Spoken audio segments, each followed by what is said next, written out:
नमस्कार, मी अजिंक्य भातंब्रेकर. तुम्ही पाहताय न्यूज 18 लोकमत. महत्त्वाची बातमी सुरुवातीला आपण पाहणार आहोत. युक्रेन रशिया युद्धासंदर्भातली ही मोठी बातमी आहे.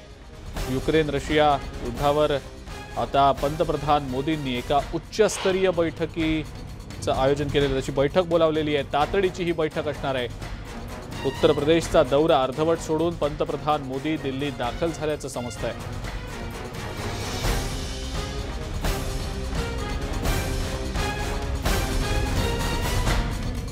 उत्तर प्रदेशचा हा दौरा अर्धवट सोडून पंतप्रधान मोदी दिल्लीत दाखल झाले. त्यांच्या अध्यक्षतेखाली एक उच्चस्तरीय बैठक आयोजित करण्यात आलेली आहे.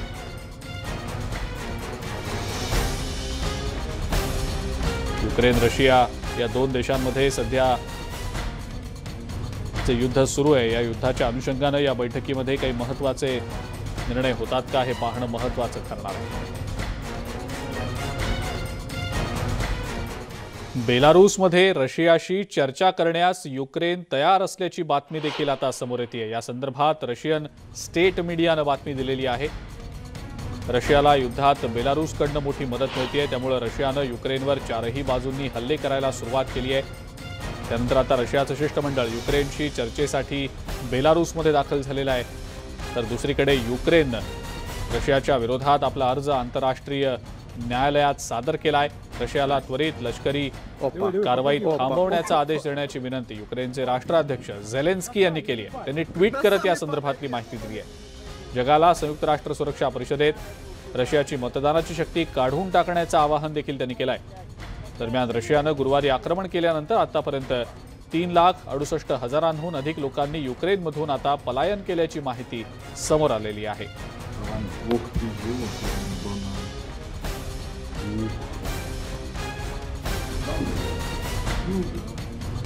युक्रेन रशिया हा संघर्ष चर्चेनं सुटणार का, याबद्दल सातत्यानं बोललं जात होतं. मात्र या अनुषंगानं आता पावलं पडत असल्याचं दिसतंय. रशियाचं शिष्टमंडळ बेलारूसमध्ये दाखल झालेलं आहे. तर दुसरीकडे रशिया विरोधात युक्रेननं आंतरराष्ट्रीय कोर्टात धाव घेतली आहे.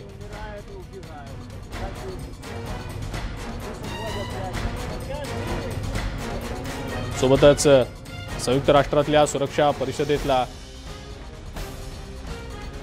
रशियाचा सहभाग आता काढून टाकण्यासंदर्भात जगातल्या महत्त्वाच्या देशांनी पावलं उचलावीत असं आवाहन देखील युक्रेनकडून करण्यात आलेलं आहे.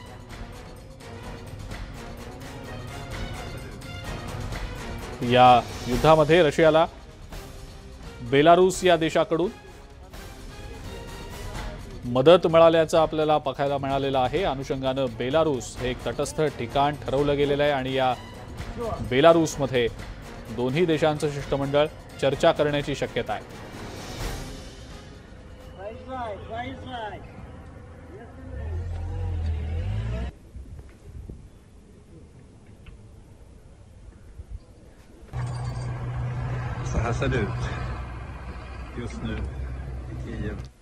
महाराष्ट्रातल्या जळगाव जिल्ह्यातला सौरभ पाटील युक्रेनमध्ये अडकलाय. त्यानं युक्रेनमधून थेट न्यूज 18 लोकमतचे बुलडाणा प्रतिनिधी राहुल खंडारे यांच्याशी संपर्क साधत युक्रेनमधली आपबीती कथन केली आहे. लवकरच आपल्याला मदत मिळावी आणि आपली या युद्धजन्य परिस्थितीतनं सुटका व्हावी अशी मागणी सौरभ सारखे अनेक विद्यार्थी सध्या करतायत. जवळचं अन्न संपलंय, गॅस सुद्धा संपलाय, बाहेर सगळी दुकानं बंद झाली आहेत. अशा परिस्थितीत काय करावं हे सुचत नसल्याचं सौरभ सांगतोय.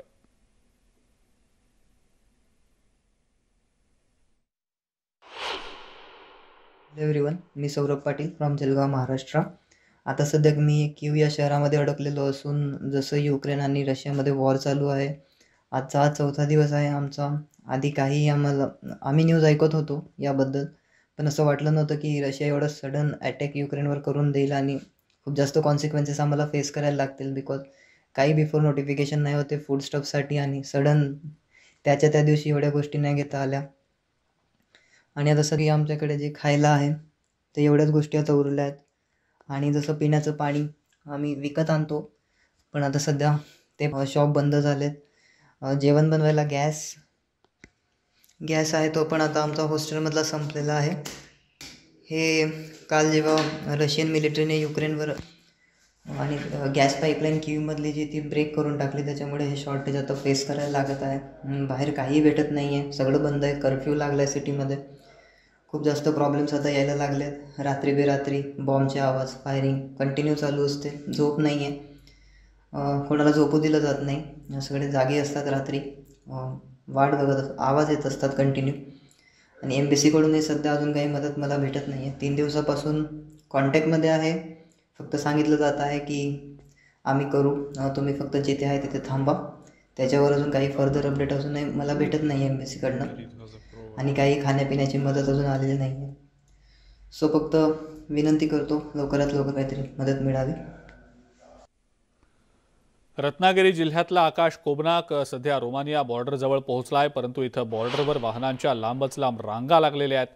ट्रॅफिक जाम झालंय, त्यामुळे बॉर्डरजवळच्या इथल्या सगळ्या भागामध्ये सध्या अनेक अडचणी आहेत. बॉर्डरवरच्या विद्यार्थ्यांना जवळपास 10 किलोमीटर चालत जाण्याची वेळ आली आहे. विद्यार्थ्यांना अनेक अडचणींचा सध्या सामना करावा लागतोय. युक्रेनमधून बाहेर पडण्यासाठी विद्यार्थ्यांची ही धडपड सध्या सुरू आहे. त्यांना रोमानिया आणि हंगेरी या देशांच्या बॉर्डरवर अनेक अडचणी सध्या तरी त्यांच्या समोर आहेत.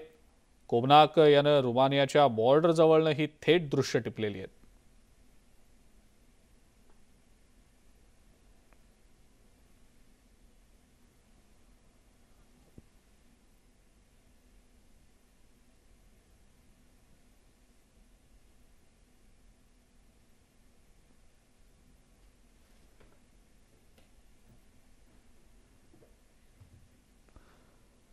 दौंड तालुक्यातले 7 विद्यार्थी युक्रेनमध्ये अडकलेत. जाफ्रोझिया या ठिकाणी MBBS या पदवीसाठी पहिल्या वर्षाकरता शिक्षण घेण्यासाठी हे विद्यार्थी गेलेले होते. दौंडमधल्या केडगाव इथल्या तेजस मोहितेसह 6 विद्यार्थी अडकून पडलेत. हे सध्या विद्यार्थी एका बंकरमध्ये लपून बसलेले आहेत. त्यांच्यासोबत भारतातले जवळपास 1400 विद्यार्थी अडकून पडलेत. या मुलांचे पालक सध्या चिंतेत आहेत. याबद्दलच तेजस मोहिते याच्या आईशी बातचीत केली आहे आमचे प्रतिनिधी सुमित सोनावणे यांनी.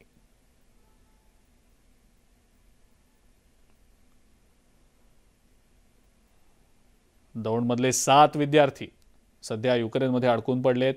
भारतीय दूतावासाकडून त्यांच्याशी आत्तापर्यंत कोणताही संपर्क झालेला नसल्याचं या विद्यार्थ्यांचं म्हणणं आहे. या विद्यार्थ्यांचे पालक इकडे भारतात दौंडमध्ये काळजी करतायत, चिंतेमध्ये आहेत. युक्रेनमधल्या एका बंकरमध्ये ते सध्या असल्याची माहिती मिळते.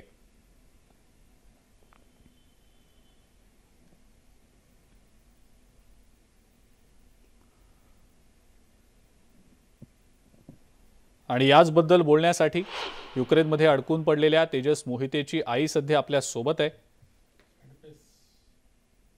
आपण पाहिलं असेल तर तेजस सध्या तिथं अडकून पडलाय आणि काय नेमकी त्याची तिथली सध्याची परिस्थिती, काही संपर्क होऊ शकलाय का तेजसशी? हॅलो वंदनाजी, माझा आवाज येतोय आपल्यापर्यंत? हो येतोय मला आवाज. हां, अजून काही संपर्क त्यांच्याशी झालेला नाहीये, कुठलाही संपर्क होत नाहीये. मुलांना तिथं खाण्यासाठी पण मिळत नाहीये. आणि जवळजवळ बंकरमध्ये माझ्या मुलाबरोबर तिथे 1400 मुलं अडकून आहेत. बरं. 6 बंकरमध्ये तिथे 1400 मुलं माझ्या मुलाबरोबर शिरूरची असतील, नगरची असतील, सगळे मुलं तिथे एकत्रितपणे अडकून राहिलेले आहेत. आज 4 दिवस झाले ते बंकरमध्ये आहेत.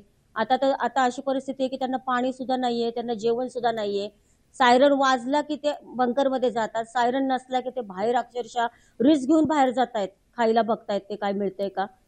त्यांना तिथं युनिव्हर्सिटीपासून म्हणजे त्यांच्या युनिव्हर्सिटीपासून एअरपोर्ट पर्यंत कुठलीही जाण्याची सोय नाहीये त्यांना. बर.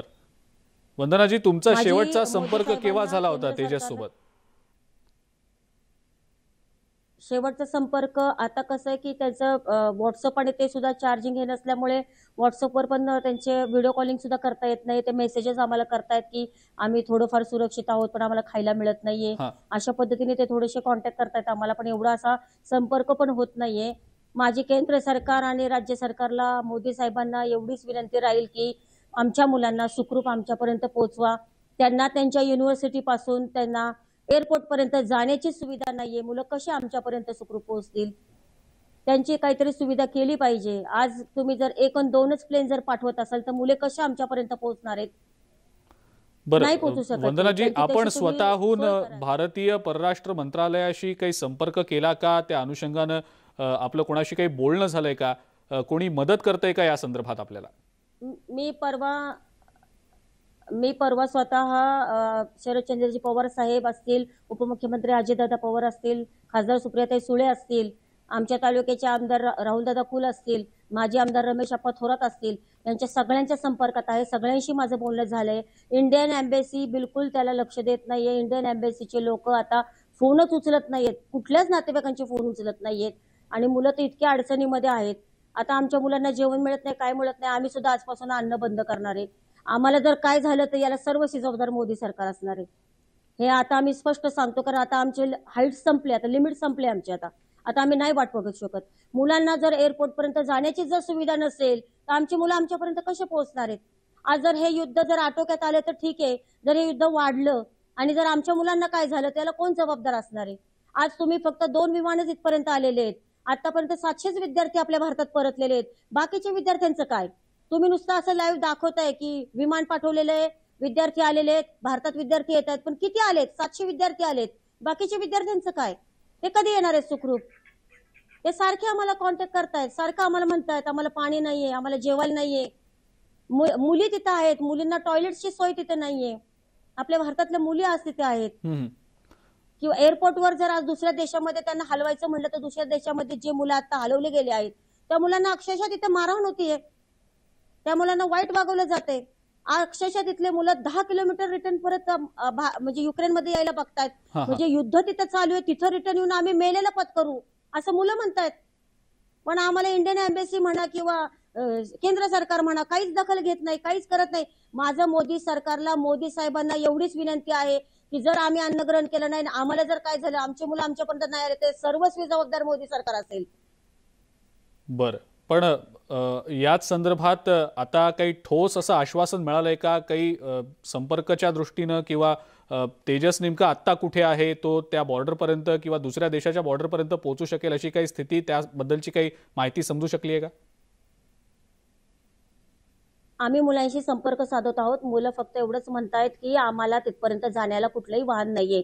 आम्ही स्वतः पालकांची, सगळ्या 1400 पालकांची आमची कॉन्फरन्स मीटिंग झाली आता दुपारी. पालकांचं एवढंच म्हणणं आहे की जर आम्ही प्रायव्हेट टॅक्सी वगैरे मुलांना करून दिली तर आज ती आम्हाला रिस्क आहे. ही भारत सरकारने याची जबाबदारी घ्यायला पाहिजे. भारत सरकारने तिथे पुढाकार घेऊन आज आमचं असं म्हणणं आहे की ज्या बसेस तुम्ही अवेलेबल करता त्या बसेसला तुम्ही फ्लॅग लावून मुलांना तिथपर्यंत आणा. फ्लॅग लावून तुम्ही बसेसला आपल्या इंडियाचा फ्लॅग लावा आणि इंडियाचा फ्लॅग लावून तुम्ही सुखरूप एअरपोर्ट पर्यंत आमच्या मुलांना पोहोचवा. का करू शकत नाही भारत सरकार एवढं मुलांसाठी? काय अडचण येते त्यांना हे करण्यासाठी? हा आमचा सगळ्या पालकांचा प्रश्न, हा माझ्या एकटीचा प्रश्न नाहीये, माझ्या एकटीचा मुलगा नाहीये, हा सगळ्या भारताचा प्रश्न आहे. भारतातले सगळे मुलं आहेत. वंदनाजी, तुमची वेदना, तुमचा संताप समजू शकतो, पण प्रयत्न तर सुरू आहेत. आपण आशा करूया लवकरात लवकर हा तिढा सुटेल आणि ही जी सगळी मुलं तिथं अडकून पडली आहेत ती लवकरात लवकर आपल्या देशात परत येतील. वंदनाजी, न्यूज 18 लोकमतशी आपण बोललात त्याबद्दल धन्यवाद. युक्रेनमध्ये सध्या अनेक विद्यार्थी अडकून पडलेत आणि रोमानियाच्या सीमा भागात मुलींना मारहाण केली जाते अशा प्रकारची तक्रार कीवमध्ये असलेल्या काही मुलींनी केलेली आहे.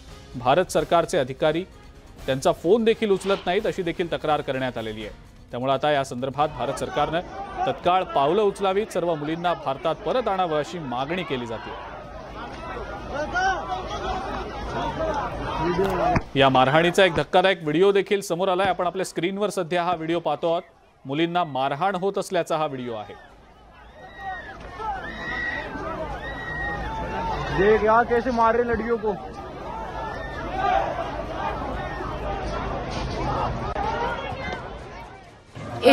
इंडियन एम्बेसी में,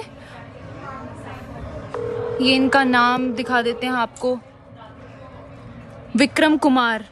we are calling them and he is continuously rejecting our calls, जबकि हम लोगों ने इनको रोमानियन बॉर्डर की वीडियोस भेजी हैं जहाँ पे लड़कियों को बेरहमी से मारा जा रहा है.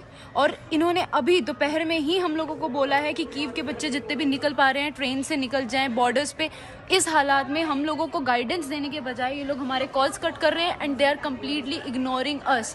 सारी कंट्रीज़ की सारी गवर्नमेंट्स ने उन लोगों को निकाल लिया है, but Indian government is doing nothing for us. They are saying they are evacuating the Indian citizens from border. The border is 800 kilometres from our current location. How are we as a student suppose to reach those borders? आप जितने भी parents हैं, जितने भी लोग हैं India के, हम लोगों को सुन रहे हैं, हम लोगों को देख रहे हैं, आप प्लीज़ इंडिया मीडिया की न्यूज़ खबरों को मत बिलीव कीजिए कि वो लोग हमें यहाँ पे मदद दे रहे हैं। इंडियन गवर्नमेंट हमारी कोई मदद नहीं कर रही है। आप लोग प्रोटेस्ट करना चालू करिए, इंडिया पे प्रेशर डालिए गवर्नमेंट पे, तभी हम 20 से 30 हज़ार बच्चे जितने भी यहाँ पे स्टक हैं Indian medicine students, foreign medicine students, वो निकल पाएंगे। Thank you. जय हिंद, जय भारत। रत्नागिरीतल्या दापोली शहरातील ऐश्वर्या सावंत युक्रेनमधल्या ऑडेसी शहरात अडकून पडलेली आहे। ऐश्वर्या MBBSच्या शिक्षणासाठी युक्रेनमध्ये गेलेली होती। तिच्या वैद्यकीय शिक्षणाला केवळ काही महिने शिल्लक आहेत, परंतु अचानक रशिया आणि युक्रेन या दोन देशांमध्ये ही अशी युद्धजन्य परिस्थिती निर्माण झाल्याने भीतीचं वातावरण निर्माण झालंय। त्यामुळे आता तिच्या कुटुंबियांना तिची काळजी वाटतेय, परंतु सध्या तरी ती सुखरूप असल्याचं समजतंय। मात्र कालपेक्षा आजची परिस्थिती गंभीर असल्याने आपल्या मुलीला लवकरात लवकर मायदेशी आणावं अशी विनंती ऐश्वर्याच्या आई-वडिलांनी केलेली आहे।